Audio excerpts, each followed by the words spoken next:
Kisumu, and we thank you, Kisumu people, so much for turning out in large numbers. Today we came with two regulations once again. We are dealing with the first regulation, which is called Draft Electricity Supply and Local Distribution Work Rules.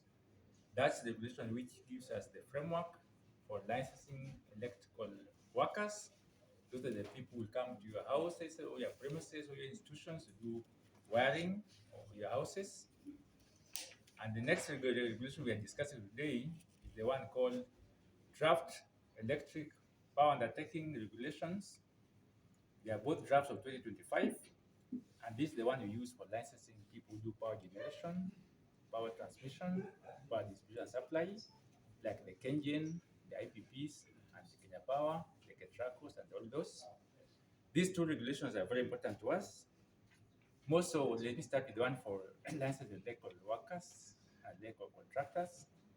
These are the people involved in the last mile. That means in our premises where the electricity is being consumed, and also in our big commercial customers like factories and institutions.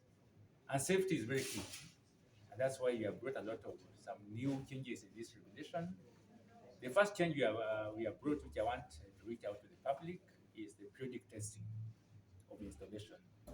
Initially, we used not to have this, but we know that when you do a wiring, and the wires and the materials you use for wiring those premises, the ones I've mentioned, they deteriorate with time. And sometimes you find that we have not been doing periodic testings, then we have got cases of instances of fire just because those installations like wires have deteriorated. So when we bring this periodic testing, we think it will help us improve safety in our premises and in our factories and also in our state institutions.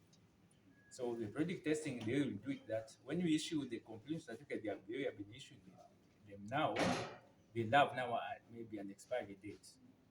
At the end of that expiry date, the owner of that building will be compelled to look for a qualified, competent person who is licensed by EPRA to come and look into that institution again to see whether it's still sound. If not, to do modifications or maybe just like the way you service our car, to service it so that they now use it again. Then they'll issue you another certificate, which now we allow Kenya Power to continue supplying you the power. Should you not comply, then Kenya Power will be authorized by that same regulation to disconnect you because we have not done that periodic testing. I'm stressing this because this is very key to us because we have seen a lot of fire incidents happening where people lose their lives and also people lose their properties just because somebody could avoid if you do the periodic testing. So that's a big message I'm also bringing to the people of Kisumu and even to the citizens of Kenya as we go around this week. The one for licensing power undertakings is a regulation just revising the one which we have currently for 2012 to make sure that it complies with the new provisions of the Energy Act of 2019 and also best practices.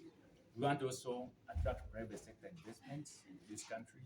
So some of these regulations, when you do them, they are supposed to help us do that. Thank you so much. That's about the regulation, but also you have seen this cap I'm putting on. It's about written car safe mtaani. As EPRA, we are also promoting safety in our homes, safety in our estates, safety in our schools, safety wherever we stay. And that's why last week we launched what we call car safe mtaani. Car safe mtaani is now going beyond electricity. All those have talked about electricity, but we know that the government is promoting access to safe, affordable, and sustainable energy services to our people as Kenyans. But sometimes when we have these new energy services, like now LPG in our homes, the way we handle them can also be risk to us. We have seen maybe fires coming out in our homes because of misuse of gases, maybe like LPG, and even petroleum products. So the gas safe Mtaani is now covering both LPG, covering petroleum, and covering electricity. Our main message here is let's buy our gas, LPG gas from licensed dealers only. Because licensed dealers have a lot of safety protocols where they ensure that they are selling that are tested periodically and the selling that are safe.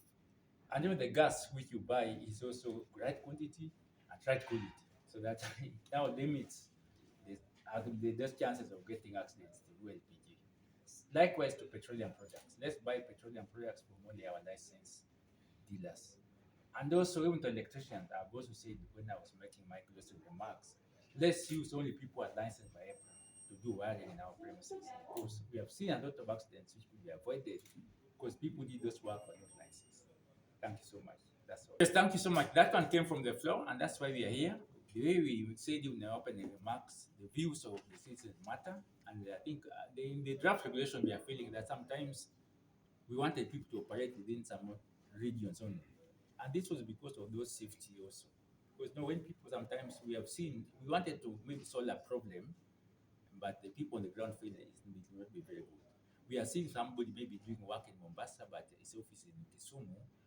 First of all, do they have that capacity to be supervising works in those areas? But now that Kenyans feel that we should be open for them, what we'll do as a that now we put mechanisms to make sure that we do surveillance a lot of this, so that we do compliance inspection to make sure that when they're working maybe from far from their offices, they can still do quality work. Why we're proposing that is to make sure the work is licensed, is done by licensed people, and it's supervised by people who are also licensed. Sometimes you find somebody can maybe get work very far away, then maybe that work is done by a third party who is not themselves, who is not licensed.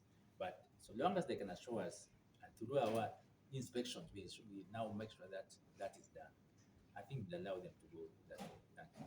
Okay. Lastly, to Government office and being a public, but you see, I took it upon myself. We got more details from that person who complained about it because we don't want to discriminate a Kenyan just because there was some disability. So long as people are qualified for the jobs they apply for, and that's why even some jobs you are seeing people who are with a disability and encouraged to apply. As separate, we have put mechanism where even people who are like now the person who had the hearing challenges. Initially, we used to have maybe in our interviews, like the oral interviews, people who can now interpret for us and we communicate with them. These people in society can make appeal to the society to accept them. So long as somebody is competent, he can do the work. Maybe just